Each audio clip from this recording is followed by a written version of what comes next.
नमस्कार साथियों, good morning. कैसे हो? आज अपन मॉर्निंग क्लास के वीडियो में पिछले वाले टॉपिक की चर्चाएं आगे बढ़ाते हैं, जिसमें अपन पढ़ रहे थे राज्यपाल एवं राष्ट्रपति की शक्तियों का तुलनात्मक अध्ययन कर रहे थे। और अपन ने कार्यपालिका की शक्ति पढ़ ली थी, विधायी शक्ति पढ़ ली थी। अब जो तीसरी शक्ति है वो है राज्यपाल और राष्ट्रपति की वित्तीय शक्ति।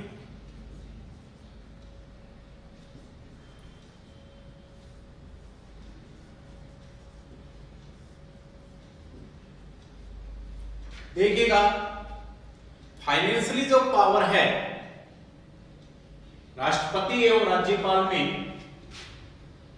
उसका जो तुलनात्मक अध्ययन है वो क्या हो जाएगा, और दोनों की बिल्कुल समान है।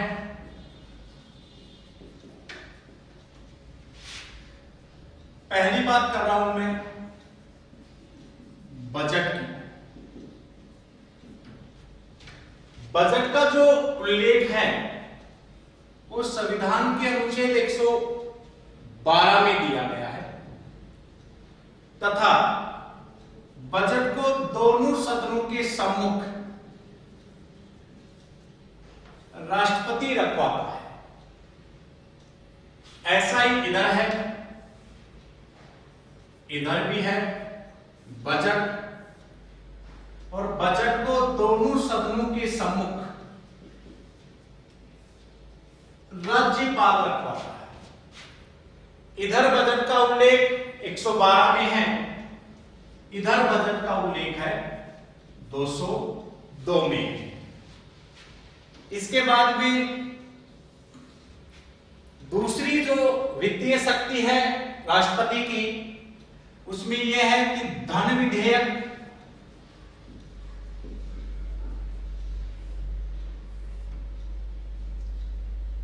राष्ट्रपति की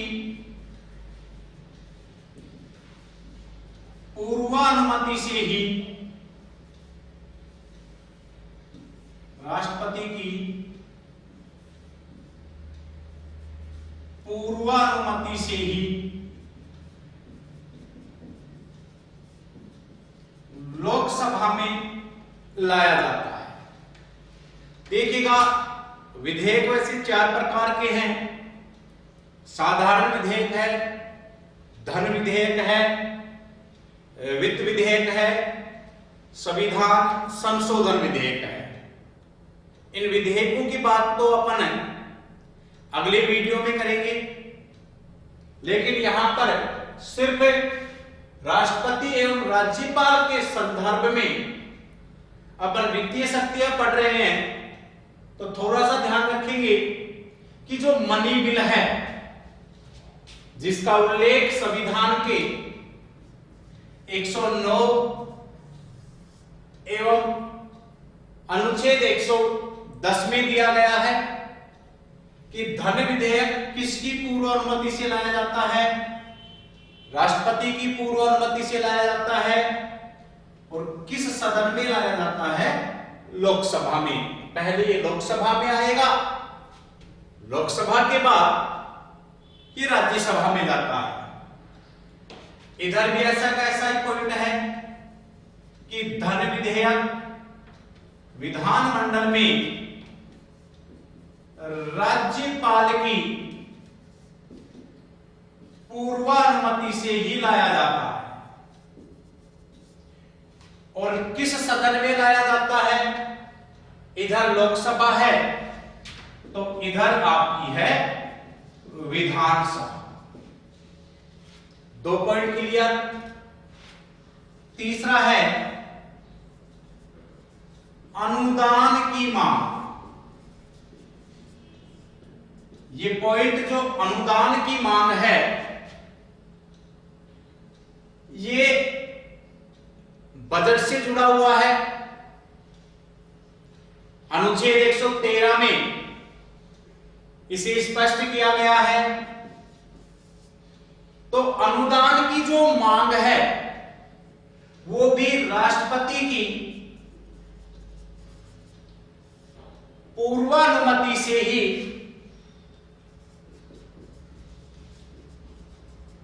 लोकसभा में लाई जाती है। तो इधर भी ऐसा कैसा ही पॉइंट है कि अनुदान की मांग राज्यपाल की पूर्वानुमति से ही विधानसभा में लाई जाती है। इसके बाद में चौथी जो वित्तीय शक्ति है राष्ट्रपति और राज्यपाल की जो आकस्मिक निधि है, कौन सी निधि? आकस्मिक निधि। देखो दो निधियां हैं, एक संचित निधि है और एक आकस्मिक निधि है। संचित निधि का उल्लेख अनुच्छेद 266 में किया गया है एवं आकस्मिक निधि का उल्लेख अनुच्छेद 267 में किया गया है। तो आकस्मिक निधि पर पूर्णतः नियंत्रण किसका होता है? राष्ट्रपति का होता है केंद्र में, और राज्य में भी आकस्मिक निधि होती है और राज्य में आकस्मिक निधि पर पूर्णतः नियंत्रण राज्यपाल का होता है। ये 4 पॉइंट हैं राज्यपाल एवं राष्ट्रपति की वित्तीय शक्ति में। दोबारा सुन लीजिएगा, बजट जिसका उल्लेख अनुच्छेद 112 में है और राज्य सरकार में बजट का उल्लेख अनुच्छेद 202 में है। तो बजट को इधर राष्ट्रपति रखवाता है और इधर राज्यपाल रखवाता है सदनों के सामने। इसके बाद दूसरा है धन विधेयक। इधर भी धन विधेयक है, इधर भी धन विधेयक है। धन विधेयक राष्ट्रपति या राज्यपाल की पूर्वानुमति से ही इधर लोकसभा में प्रस्तुत किया जाता है, इधर विधानसभा में प्रस्तुत किया जाता है। धन विधेयक का जो उल्लेख है वो संविधान के अनुच्छेद 109 और 110 में है। फिर तीसरा है अनुदान की मांग। इधर भी है अनुदान की मांग। यह अनुदान की मांग का स्पष्टीकरण तो जब अपन बजट पढ़ेंगे 112 से 117 के बीच तब होगा।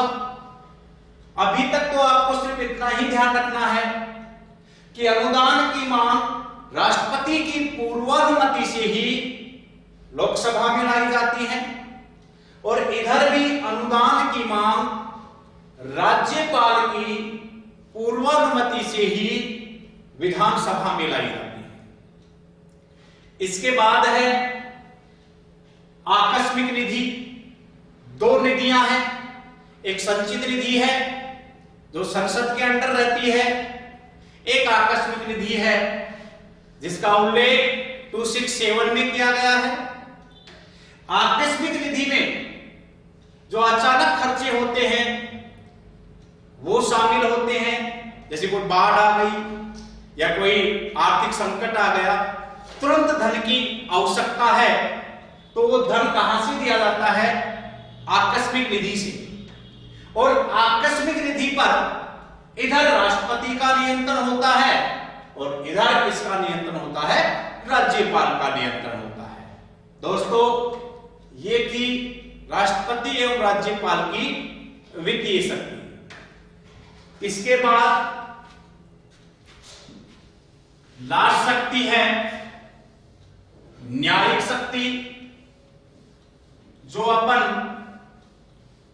पहले भी पढ़ चुके हैं कि न्यायिक शक्ति का जो राष्ट्रपति और राज्यपाल का उल्लेख है उसमें आप इंपॉर्टेंट फैक्ट सिर्फ क्षमादान पे ध्यान रखेंगे और क्षमादान की शक्ति की जो तुलना अपन ने पहले भी कर ली है कि क्षमादान का मामला राष्ट्रपति का अनुच्छेद 72 के तहत है एवं राज्यपाल का अनुच्छेद 161 के तहत है।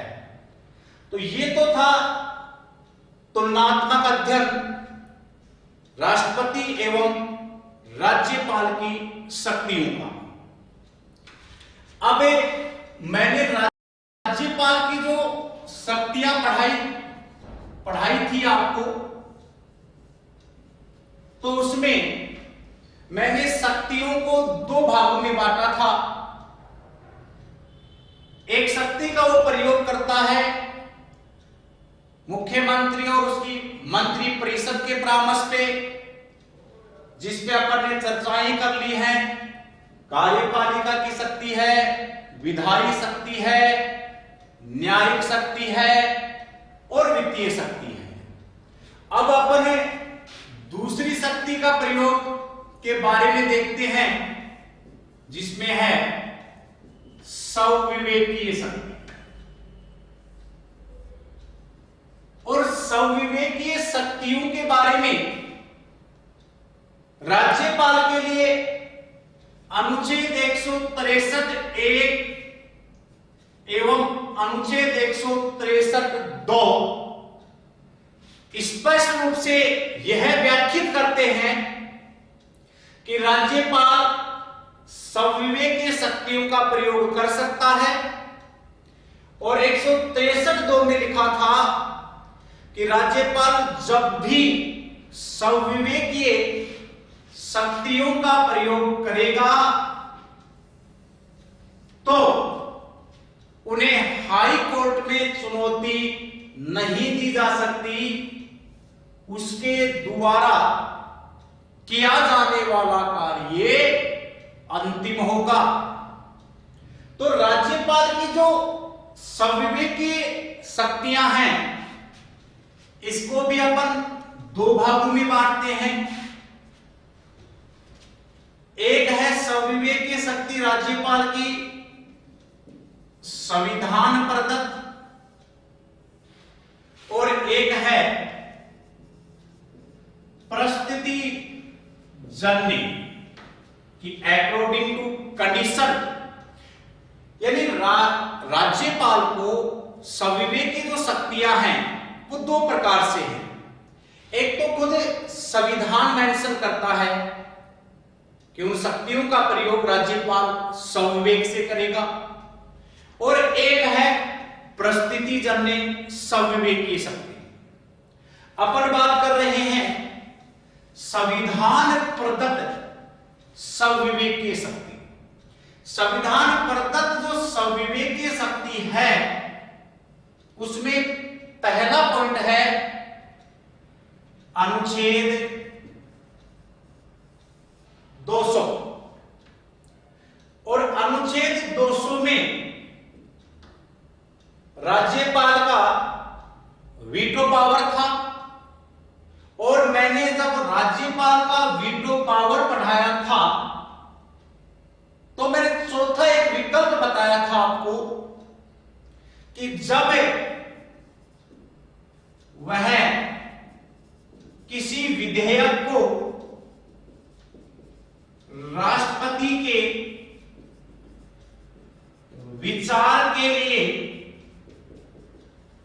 आरक्षित करता है तो उसमें मंत्री परिषद के परामर्श की कोई आवश्यकता नहीं है। तो ये तो है पहली स्वविवेकीय शक्ति संविधान प्रदत्त में। दूसरा है अनुच्छेद 356 का प्रयोग। कि अनुच्छेद 356 में जब राज्य का संवैधानिक तंत्र फैल हो जाए तो राज्यपाल राष्ट्रपति शासन की सिफारिश कर सकता है 256 के तहत राज्यपाल राष्ट्रपति शासन की सिफारिश करता है तो यह भी राज्यपाल की संविवेकीय संविधान प्रदत्त शक्तियों में शामिल है। तीसरा था अनुच्छेद 167 और अनुच्छेद 167 में लिखा गया था, जो मैंने कार्यपालिका की शक्ति में भी बताया था, कि राज्यपाल सीएम से राज्य के प्रशासन से संबंधित सिफारिशें ले सकता है। प्रशासन से संबंधित सूचनाएं राज्यपाल प्राप्त कर सकता है। यह भी राज्यपाल की संविवेकीय शक्ति है। इसके बाद चौथी कौन सी राज्यपाल की संविधान प्रदत्त संविवेकीय शक्ति है? तो चौथे पॉइंट में है कि जब किसी राज्य का राज्यपाल किसी पड़ोसी केंद्र शासित प्रदेश के प्रशासक के रूप में कार्य करे। फिर सुनना चौथा पॉइंट, कि जैसे किसी राज्य का राज्यपाल है, जैसे पंजाब हरियाणा का कोई राज्यपाल है और पंजाब हरियाणा का राज्यपाल है, और राज्यपाल के साथ साथ वो चंडीगढ़ जो केंद्र शासित प्रदेश है उसका प्रशासक भी हो, तो केंद्र शासित प्रदेश के प्रशासक के रूप में जब भी वह कार्य करेगा तब वह अपनी संविवेकीय शक्तियों का प्रयोग कर सकता है। यह भी संविधान प्रदत्त संविवेकीय शक्ति है। इसके बाद में पांचवी संविवेकीय शक्ति संविधान प्रदत्त कौन सी है? कि जब राज्यपाल असम, नागालैंड एवं सिक्किम राज्य के लिए रॉयल्टी से संबंधित नियम बनाएगा, तब भी वह संविवेकीय शक्तियों का प्रयोग कर सकता है। फिर सुन लीजिएगा दोस्तों कि राज्यपाल की जो संविवेकीय शक्ति है उसका उल्लेख जो है वह अनुच्छेद 163(1) और 163(2) में किया गया है। 163(1) यह कहता है कि राज्यपाल सीएम एवं उसकी मंत्रिपरिषद प्लस संविवेकीय शक्तियों का प्रयोग कर सकता है। 163(2) यह कहता है कि उसके द्वारा संविवेक से किया जाने वाला कार्य अंतिम होगा, उसे हाई कोर्ट में चुनौती नहीं दी जा सकती। अब राज्यपाल की संविवेकीय शक्तियों को अपन दो भागों में बांटते हैं। पहला संविधान प्रदत्त संविवेकीय शक्तियां और दूसरा परिस्थिति जन्य प्रदत्त संविवेकीय शक्तियां। अपन पहले पॉइंट की बात कर रहे हैं, संविधान प्रदत्त संविवेकीय शक्तियां, और इसका पहला उदाहरण है अनुच्छेद 200, जिसमें राज्यपाल का वीटो पावर था। और मैं चौथे विकल्प की बात कर रहा हूं जो मैंने कल भी समझाया था कि राज्यपाल किसी विधेयक को जब राष्ट्रपति के विचार के लिए आरक्षित करता है तो वह संविधान प्रदत्त राज्यपाल की संविवेकीय शक्ति है। दूसरा है अनुच्छेद 356 का प्रयोग।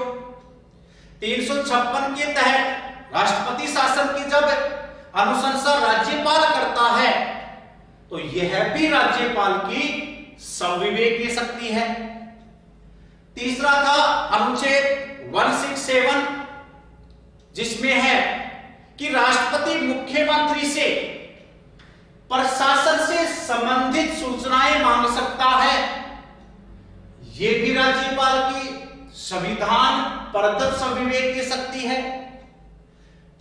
चौथा पॉइंट मैं बता रहा था कि जब एक व्यक्ति एक राज्य का राज्यपाल है एवं इसके साथ साथ वह पड़ोसी किसी केंद्र शासित प्रदेश का प्रशासक भी हो, तो जब वह प्रशासक की भूमिका में होता है केंद्र शासित प्रदेश में, तो वहां भी वह संविवेकीय शक्तियों का प्रयोग कर सकता है। सीएम एवं मंत्री परिषद के परामर्श की कोई आवश्यकता नहीं है। इसके बाद में अनुच्छेद 371 के अंदर जो व्यवस्थाएं दी गई हैं, कुछ राज्यों को विशेष छूट दी गई है। उसमें है असम, नागालैंड, सिक्किम से संबंधित जितने भी रॉयल्टी से संबंधित नियम हैं वहां की जनजातियों के लिए। तो जब रॉयल्टी से संबंधित नियम राज्यपाल बनाएगा तो वहां पर भी वह संविधान प्रदत्त संविवेकीय शक्तियों का प्रयोग करेगा।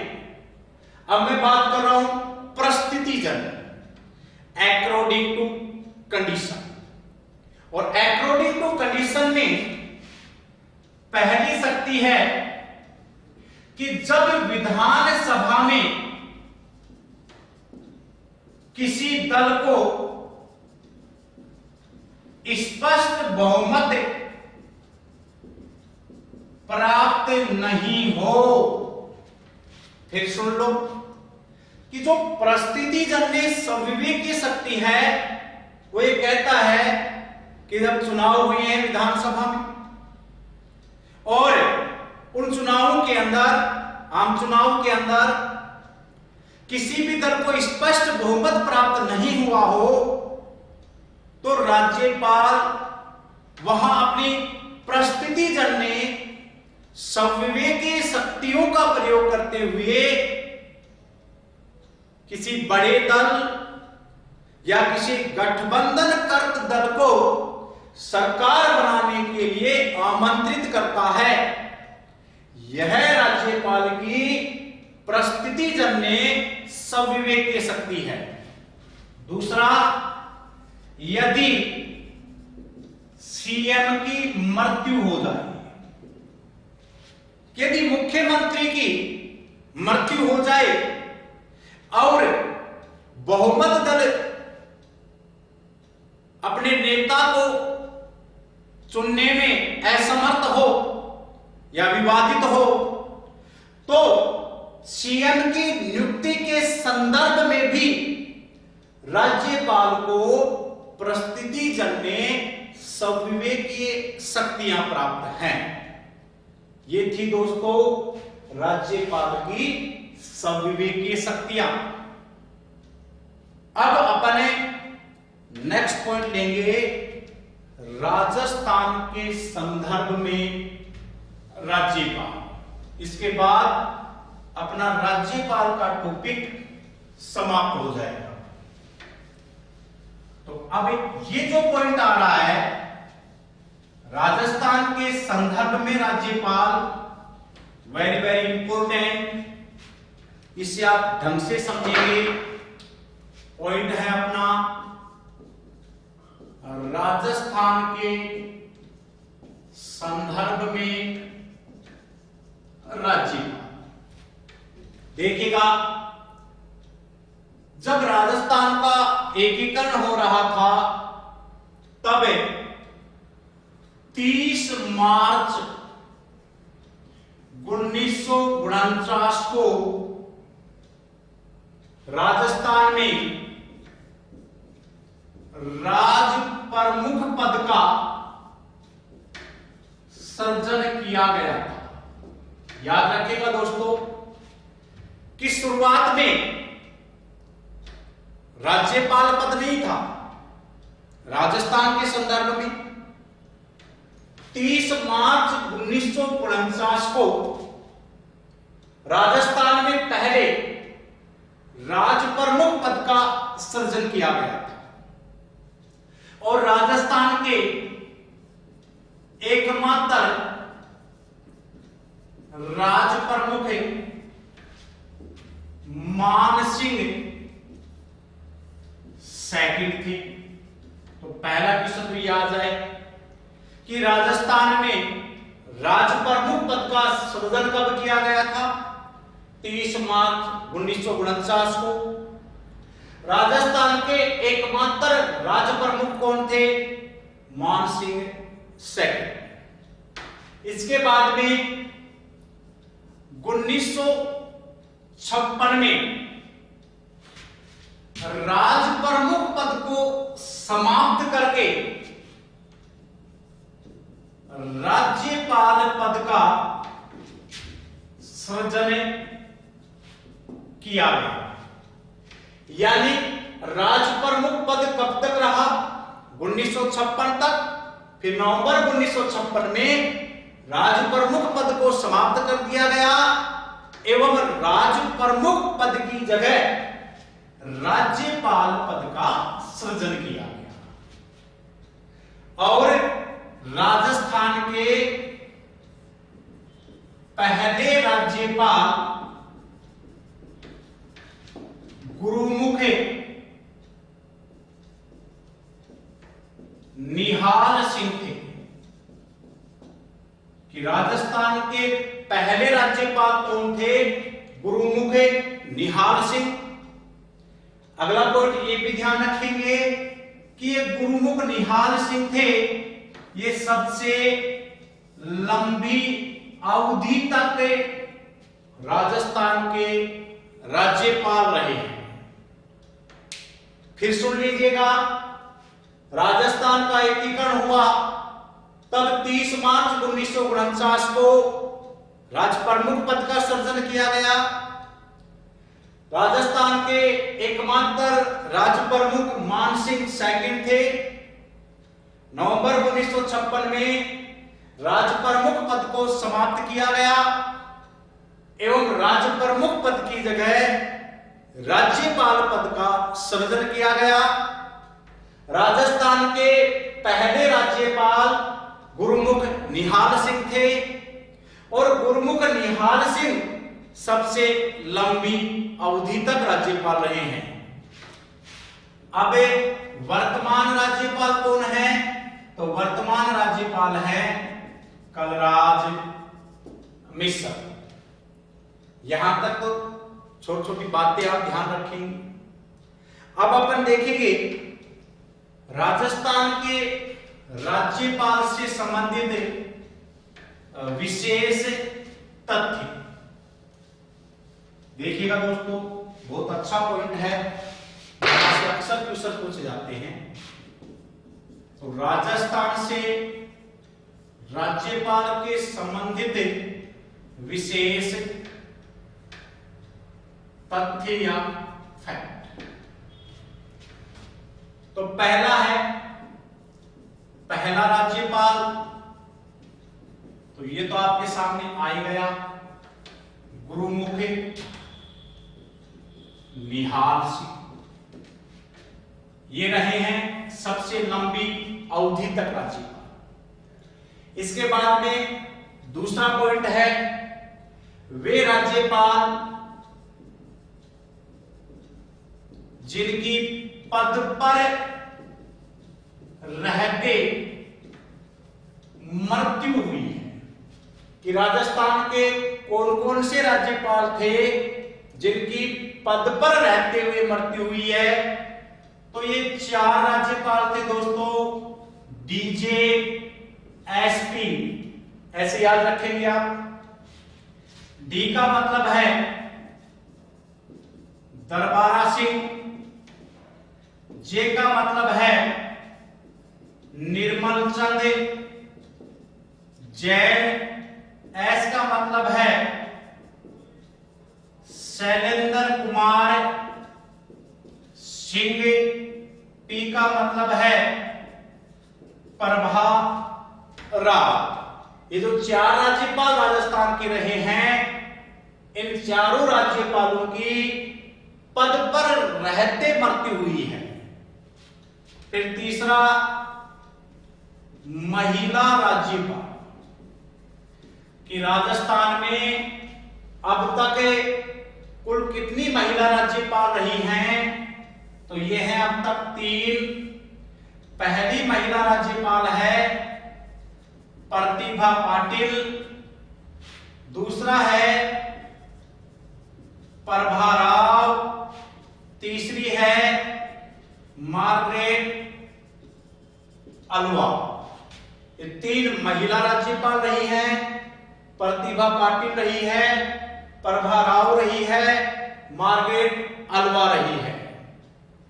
अगला जो पॉइंट है, पूछा गया क्वेश्चन, राजस्थान के एकमात्र राज्यपाल जो आरपीएससी के अध्यक्ष भी रहे हैं।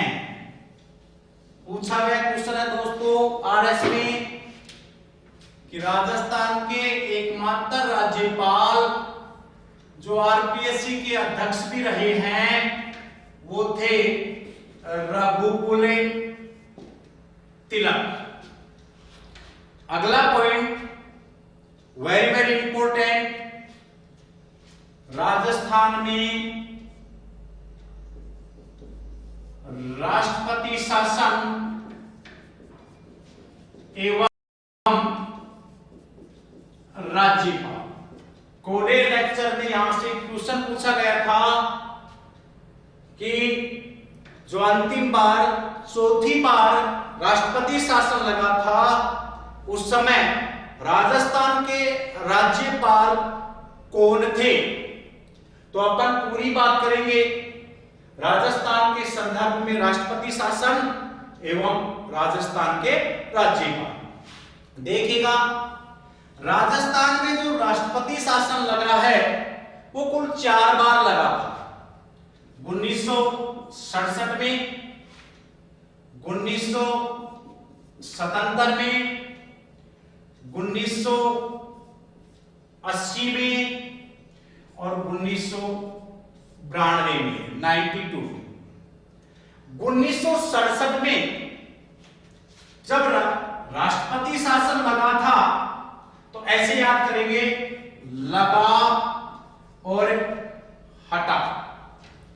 1967 में राष्ट्रपति शासन लगा था, तब राजस्थान के राज्यपाल हुआ करते थे संपूर्णानंद, और जब हटा था तब हुआ करते थे हुक्म सिंह। वेरी वेरी इंपॉर्टेंट, ध्यान रखिएगा कि 67 में जब लगा था पहली बार राष्ट्रपति शासन, तो राज्यपाल लगा था तब संपूर्णानंद थे, हटा तब था हुक्म सिंह।